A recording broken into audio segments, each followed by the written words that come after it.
And this enables us to do away with many of our US bills. We finally got tired of our bills, so we decided to look and to actually cut them. Not just by downgrading our lifestyle, no, or hustling more, but by rethinking how and where we want to live. We are in our 50s, and yes, we've worked hard and we have achieved our own version of the American dream. But we're not big fans of watching huge chunks of our income disappear into bills and the high cost of living that keeps increasing every year. When we added it all up, the mortgage, the U.S. health insurance, utilities, car costs, and many more, we realized that if we keep linking our lives to these bills the same way, well, we'd have to keep working until retirement age. And honestly, we'd rather just not spend our best years in our 50s and early 60s doing that. So today, we are walking you through the exact math and the plan that we're using to shrink those bills drastically, and how that brings early retirement a lot closer than we expected. And honestly, we didn't have some dramatic revelation where we threw our bills up in the air. Hey, but it did feel dramatic though. This was years in the making. We were doing exactly what every couple in their 50s does, talking about the month ahead, the budget, In our schedules, helping our kids launch into adulthood,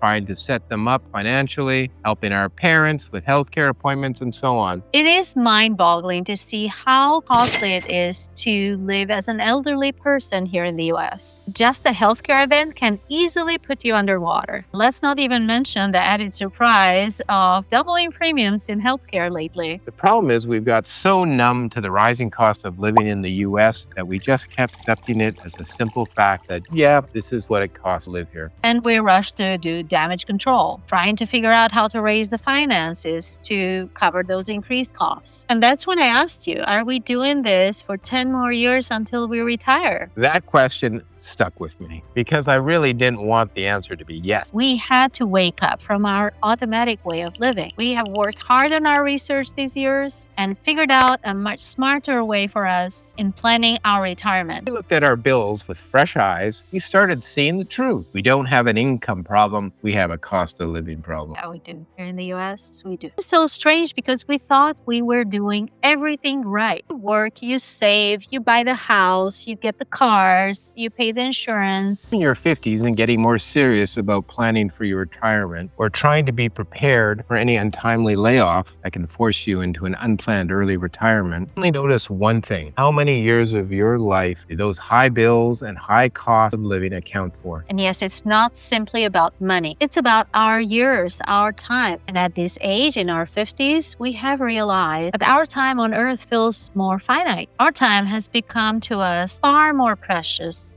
than money at this point. 50 hits differently. Your health changes, your energy changes, so your priorities move into a different direction. I do realize you're not anymore in the decade where you used to say, it's okay, I have more time. I will think about retirement at some point someday. But then, lo and behold, you have entered the decade where suddenly it feels like we either solidify our retirement plans now or never. We're used to working hard, we enjoy it, and we feel purpose in our work. But working just to feed bills, well, that's a different story. And our identity, purpose, and joy, that does not need to be wrapped up necessarily in our job. We figured out we have had dreams that we have put on hold for years and passion for projects that we'd want to be involved in if it weren't for the job that takes so much time out of your day. Realize you have come to a point that you are just financing a lifestyle that you really don't enjoy anymore. And the house starts feeling bigger than it ever did before. Cars cost more than you enjoy them. The commute has stolen so much of your time that you could have used for more joyful and active living. Let's not even talk about the insurance that is getting insane. When your bills stop matching the life you want, that's when you know something has to give. So we did write it all down, and when we put it side by side, it is kind of shocking. For most Americans, mortgage or rent, well, about $3,000. Utilities and internet, $400. Groceries and dining, $1,000. Car and insurance, $800.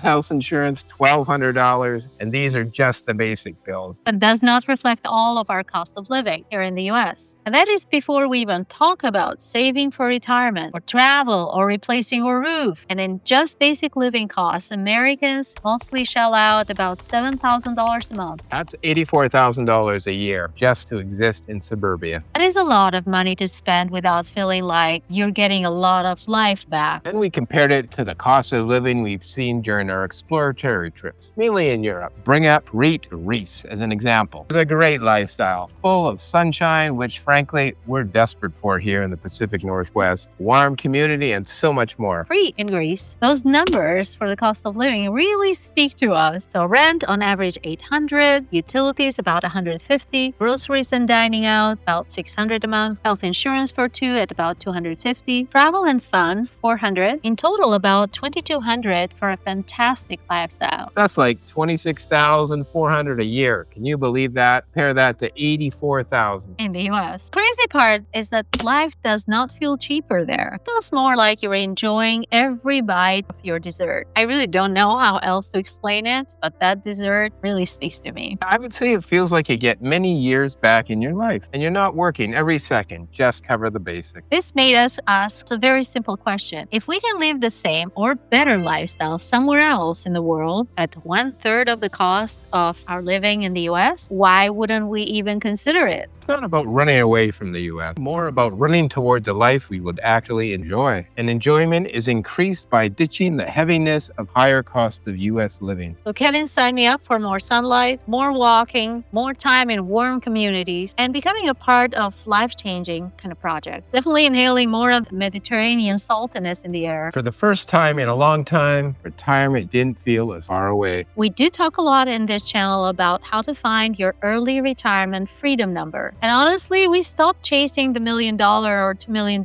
retirement plan anymore. Because our lifestyle in the US, we'd be easily needing well over $1 million. Abroad, that retirement freedom number drastically drops way earlier in the timeline. Lower cost of living, such as in the example in Crete, Greece, our freedom number falls to somewhere around $250,000 to $300,000 for the early year. And that is not because we're downgrading our lifestyle. We're just simply lowering our cost of living and enjoying an even better lifestyle than here in the US. This enables us to do away with many of our US bills. So no more mortgage here in the US, no more costly healthcare insurance, no more property taxes for our home here in the US, no more very costly groceries, and the list goes on. We're done with these bills. We're cutting them. This way we got our own financial peace in our own version of early retirement. As you may have noticed, we're not talking about a financial peace with the same approach as Dave Ramsey. And don't take us wrong, we do respect Dave Ramsey, and his system of financial peace really works here for living in the US. But here's the thing, we are in our 50s. And following Dave's advice on hustling harder to pay off the mortgage faster while getting beater car to only pay more on maintenance, not sure that we're at the right age for our bodies and mental health for doing that anymore. Not anymore, no. I've done the hustle. We've had roadblocks like many of you there, with setbacks such as layoffs in earlier years and divorce, high medical bills, and so on. Each time life got us down, we got back up and worked even harder to achieve our own version of the American dream. And we did. But at this point in our lives, we are ready for a change. And we wanted a path that gives us the same financial peace. But now that we're in our 50s, we really don't want to do what Dave said. And we don't want to sacrifice the youth of our senior years at this point. This is a time when we still have some energy to move, to travel, and to explore more. This is the time when we have energy to still give back to communities that can use our help. But lowering the bills makes more sense than powering through more work. And cutting these bills is not about depriving ourselves from living the best life we can. It is still about designing a joyful lifestyle that does fit us, just somewhere else where we can afford it better. When you remove the mortgage, the huge insurance premiums, the car costs, the property tax, the home maintenance costs, the high grocery costs, and the list goes on, you suddenly find more room to live. Yes, you do. That gives us more money to see the family in the US more often and spend uninterrupted quality time with them. Gives us more time and money to explore the world. There's still some energy. We still have the energy to do 15,000 steps exploring Europe, walking into cobblestone streets. And let's not mention the $30 flights that are within a continent, like especially in Europe. We'd spend our winters in Southeast Asia, Thailand, Vietnam, Malaysia, where you get top-notch healthcare without killing our budget. We'd be exploring their night markets, their beautiful scenery, and share the warmth in a land of smiles. We can't wait to go back to Greece or Albania or Croatia or Italy or France, where we would just sit back and sip that espresso with the people watching in the morning and find opportunities to be of impact in life life-changing projects for the local community where we live at the time. We'd be enjoying healthier food, we'd be rediscovering our hobbies, and take those long walks by the sea. This part is if something unexpected pulled us back to the U.S., well, we'd have more money saved, not less. Our money and investments would be growing for us while we enjoy our life for much less while still having a meaningful and impactful life. It is our vision that we're sharing with you. We hope it inspires you and it helps you feel unstuck. If you are in your 50s and you're feeling squeezed by bills, just know that you have a whole lot more options than you ever thought. It should help release some of your stress. Now you can see that there is light if you just look at another direction. It's helping you see your life a little differently. Well, hit the like. Have you already thought about retiring abroad? Then tell us in the comment. Would you like to have a home base somewhere and travel from there? Or do you desire a more nomadic lifestyle, traveling while keeping costs low? We'd love to know. Subscribe if you want to follow our journey. Hit that notification bell button so you can be notified when our new video is up. We do our best to post each Saturday. We share with you in our videos how we have come up with our own math, the tools we have used, the mindset changes, and the logistics about moving, about choosing the right country that fits best to your needs, the residency requirements, and the mistakes that we're making and we're learning all along the way. Watch our videos like the Freedom Number and Bridge Financing. They'll show you how exactly these pieces fit together. We're Ella and Kevin, and this is Smart Retirement Abroad.